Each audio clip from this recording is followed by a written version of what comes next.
संस्था के पैटर्न पे बात करूंगा, जो मुझे गाइड भी कर रहे थे, संस्था को भी चला रहे थे और ऊंचाइयों पर भी लेके आ रहे थे।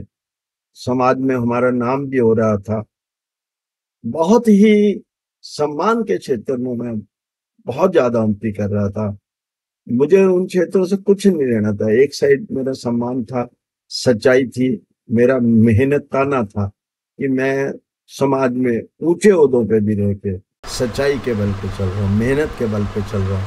पर कुछ लोग कहते थे उस समय भी, भैया तू लड़कियों वाला है, थोड़ा संभल के काम कर लो। क्या मैं संभल के क्या करना, मैं संस्कार दे रहा हूँ कि लड़कियों को, वो मेरी तरह संस्कारिक ही भरेंगी, नीचे नहीं जाएंगी।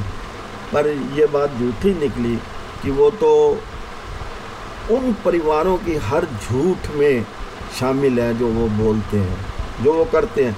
उनको सिर्फ पैसे से मोह होता है, उनको इंसानियत से कोई मोह नहीं होता, ना कोई उनके अंदर दया भावना होती है। उनको तो एक अपने घरेलू ग्रुप को उठाने की बात। हालांकि मैं भी था, मैंने कभी भी ये काम नहीं किए थे कि मैं चाहता था भाई तो भाई अपनी बदौलत उठेंगे।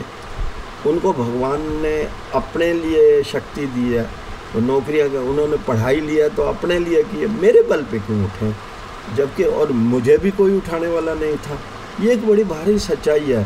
पर अधिकांश नहीं, सिर्फ 100 में से 10 लोग ऐसे हैं जो अपने बनावटी माँ बाप के पीछे, भाई बहनों के पीछे लगे रहते हैं, अपनी औरत का पैसा छीन के उन पे लगाते रहते हैं और लड़की के माँ बाप को नहीं देखते। ये सच्चाई है ज़िंदगी की। मैं नाम किसी का नहीं ले रहा, फिर भी एहसास है, इस एहसास को समझने की कोशिश है।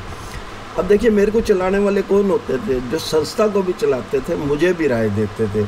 अब देखिए, मैं उनके धीरे धीरे आपको कुछ नाम, 25 बंदे थे मेरी ज़िंदगी के अंदर जिनके हमने फार्म लिए हुए थे। वो 25 लोग जिनके बल पे, जिनकी सच्चाई पे, हालांकि उन्होंने कभी मेरे ऊपर कोई भी मेरी बुराई का नहीं किया। वो जानते थे ना मैं उनसे भी कभी दान लेता था, ना मैं उनको भी, और उनका पैसा लेके मैं ना अपने बच्चों को पालता था, ना अपने भाइयों पे पालता था। माँ बाप का जो हिस्सा होता था बेटे की बदौलत, जो उनका एक आत्म सम्मान के लिए हिस्सा होता, वो मुझे मैं देता था, अपने सारे भाइयों में से ज़्यादा देता। ये नहीं कि माँ बाप को भी मैं पालूँ और दूसरा अपने भाइयों को भी मैं पालूँ, चचेरे बच्चों को भी मैं पालूँ, मुसहरे बच्चों को भी मैं पालूँ। अरे यार, ये क्या मजाक है? ये ज़िंदगी थोड़ी है, ये नर्क है ज़िंदगी का।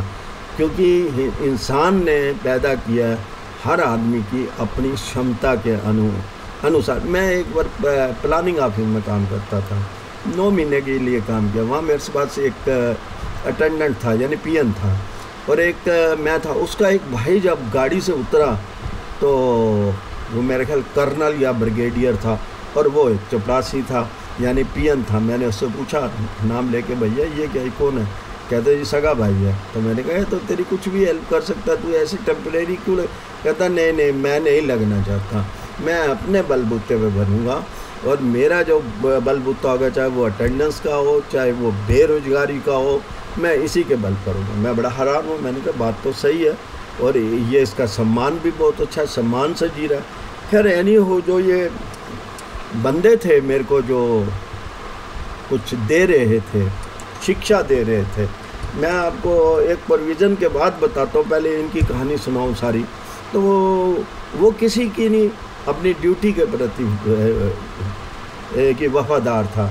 मैं हैंडीकैप था, उस बिल्डिंग में 3-4 हम लोग थे, काम हमारे पास था नहीं, हम सारा दिन काम करते, यही बात करते थे, यार ये क्या है यार। देखो, मैं कहता था मेरे भाई भी बहुत लगे हुए हैं यार। एक भाई तो कहता है यार ये तो विकलांग है, चलो मेरे घर में रह जाएगा, दाल रोटी मैं क्या। उसने ये कभी नहीं कहा कि मैं इसको कारें दे दूँगा।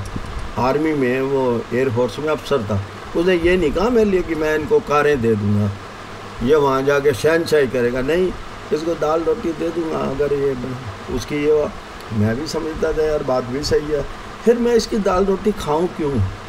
मैं एक इंसान के रूप में पैदा हुआ हूँ, कुछ भगवान को जाके जवाब भी देने हैं मैंने। ये तो नहीं है कि मैं अपने जवाब भूल जाऊँगा। मैं तो सब कुछ जाके एक प्रशंसा भी दूंगा, बात भी करूंगा और सारी चीज़ दूंगा। तो मैं नहीं लेता। मैं कहा ठीक है, जो मेरी ज़िंदगी है मैं उस ज़िंदगी के ही पल पर जीऊँगा, दूसरे पल पर नहीं। क्योंकि मुझे गाइड करने वाले बहुत लोग थे, मेरे पैटर्न थे, मेरे मेंबर थे संस्था के, मेरे बैंक के अच्छे ऊंचे क्लाइंट थे। मैं ये नहीं था कि उनसे खींच के यहाँ दे दूँ यार मेरा भाई। हालांकि पेरेंट्स इस बात के लिए सोचते होंगे, ये नहीं कहता सोचते हैं, सोचते होंगे, पर क्यों सोचते हैं कि लड़का कहीं अपनी लियाकत, क्योंकि उसको पढ़ाया है ना उन्होंने। ये तो नहीं, हेरा फेरी तो नहीं सिखाई ना कि तू अपने भाई का छीन ले, तू माँ बाप की सारी संपत्ति छीन ले, साले को मरने दे, उसके पास पैसा है। ऐसा मैंने कभी नहीं देखा था और मैं देखना भी नहीं चाहता था, ना मैं देखूँगा। मुझे अफसोस होता है उन लोगों के ऊपर कि जो मतलब दूसरों के पैसों के ऊपर जीतते हैं, दूसरों के बल पे जीतते हैं। जो लोग हमेशा ख्वाहिशें ही रखते हैं दूसरों का पैसा लूटने के लिए। मैंने कभी कोई ऐसी ख्वाहिश नहीं रखी थी, ना ही मैं रखना चाहता था।